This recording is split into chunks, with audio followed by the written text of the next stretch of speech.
What's up guys, my name is Steven O'Brien III Jr. and today we'll be reviewing the Mattel DC Multiverse The Mutant Leader action figure. Now this action figure released in 2016 when Mattel still had the license from DC Multiverse and the line was originally 6-inch, but for some random ass reason Mattel got the license and now the figures are 7-inch. So in the front of the box you can see the Mutant Leader, a few of his artwork from the Dark Knight Returns comic. And here it says, Dark Knight Returns, Batman, Mutant Leader, New 52, Doomsday, build a figure wave. Over here you can see more artwork from the character. And over here we got the rest of the figures that you can collect to build the Doomsday figure from the New 52 comics. But let's not waste any time, let's open the figure. And here we have the Mutant Leader. Let's take a quick look at the accessories real quick. So as you can see, he only comes with technically two accessories. He comes with the torch that he has in the comics. He comes with a crowbar. And also he comes with the Build-A-Figure arm from the Doomsday figure. This is the left hand. The left arm from the figure. So yeah, he doesn't really come with too much accessories, only the torch and the crowbar. Let's take a close look at the Mutant Leader figure. So as you can see, he comes with, the glasses and like the little spiky mohawk thingy. And to be honest, I really like the head sculpt from this figure because it looks pretty accurate to the comic. As you can see, all the fucked up teeth that he has. And I really like this head sculpt. It's very accurate to the comic, to the source material, and it's actually pretty cool, thing. It's like my favorite part of the figure. Now, for some random ass reason, he doesn't have the nipples. For some reason, because in the comics he has the fucking weird ass nipples thingies, and for some reason he doesn't have them. I mean, obviously, this is a toy for kids and stuff, but in the concept art, he had the nipples. But besides that, it's a pretty good figure, I guess. I don't really like the shoulder piece because it kind of stands out a little too much. I don't know, it's kind of weird. But yeah, down here we got painted nails and the spiky thingies, and also the spikes do spin, even in the feet as well. They spin, so that's pretty cool that they do that. But yeah, down here, there's more spikes. The little belt. Here we got the pants that he has, and the bare foot. And the foot look extremely disgusting, as you can see. And as you can see, that weird ass, toenails that he has, and it's very disgusting design for the feet. And in the comics he has fucked up teeth, not fucked up teeth, I mean he does, as you can see, but fucked up toes as well. So yeah, I do enjoy the attention to detail from this figure, so that's pretty cool. Also, another thing that I want to mention is that in his arms he kind of has a tan painted, and I mean that kind of looks a little bit weird. But I mean, it looks okay, especially in this hand. This hand is kind of pinkish. I don't know, it's just a way different color compared to the rest of the figure, and that's kind of weird. And also the back, I don't really like this big gash that has here, like this big it just looks weird.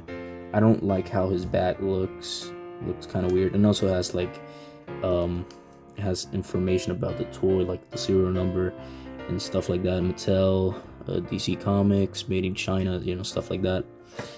So yeah. And yeah, the accessories do go pretty easily in his hand. As you can see, you can just need to put it down. I mean, you have to kind of force it there because his hand is very small. As you can see, the hole's barely big. It isn't big, but when you put the accessories on, it kind of expands. As you can see, the difference, this one's smaller and this one's bigger.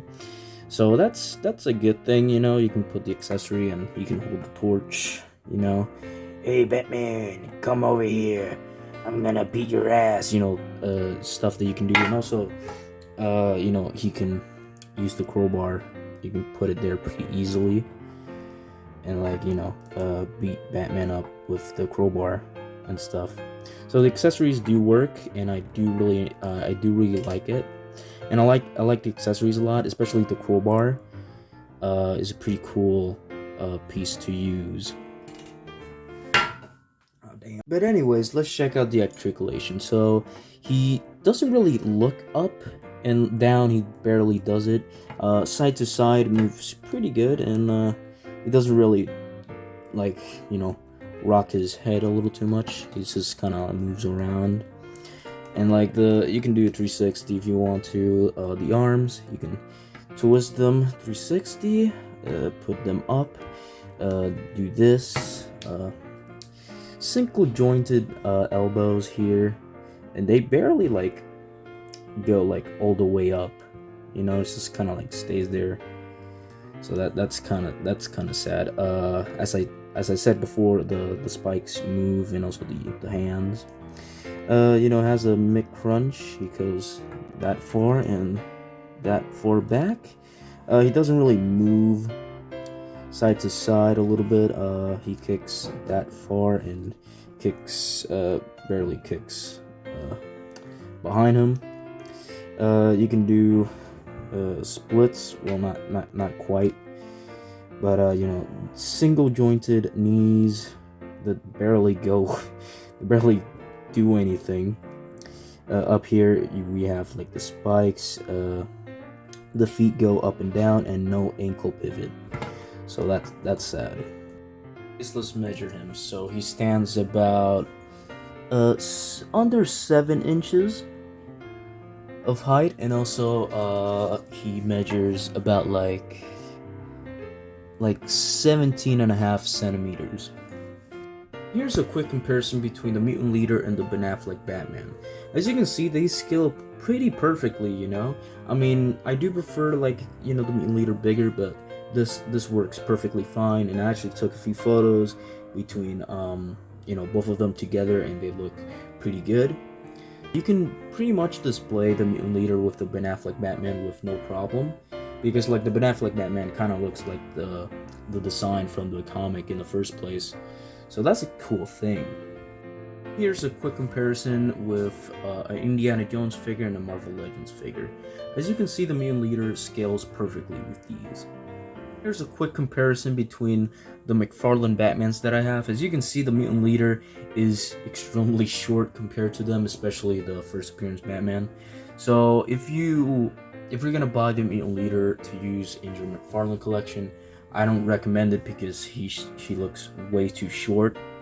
But hopefully McFarlane does a Mutant Leader figure in the future.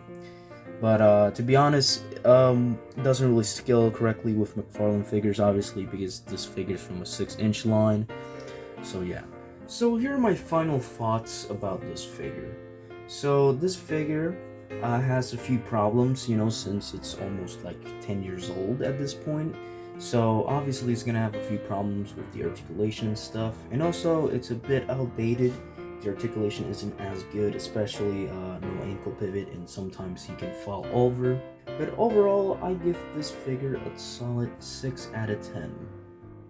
Anyways guys, thank you so much for watching this video. If you guys liked it, make sure to like and subscribe. And in conclusion, what the hell happened to his nipples?